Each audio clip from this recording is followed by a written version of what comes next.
ఇలాంటి ఒక పరిస్థితి వస్తుందని మా నాన్న ఎప్పుడూ చెప్పాడు సార్. ఏడ్చి గోల చేయటం కంటే నవ్వుతూ తప్పుకోవడమే మంచిది. Well played sir.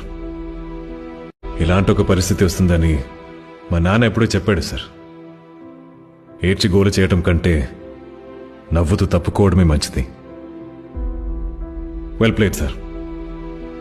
ఇలాంటి ఒక పరిస్థితి వస్తుందని మా నాన్న ఎప్పుడూ చెప్పాడు సార్.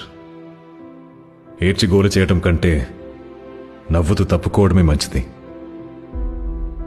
Well played sir. ఇలాంటి ఒక పరిస్థితి వస్తుందని మా నాన్న ఎప్పుడూ చెప్పాడు సార్. ఏడ్చి గోల చేయటం కంటే నవ్వుతూ తప్పుకోవడమే మంచిది. Well played sir. ఇలాంటి ఒక పరిస్థితి వస్తుందని మా నాన్న ఎప్పుడూ చెప్పాడు సార్.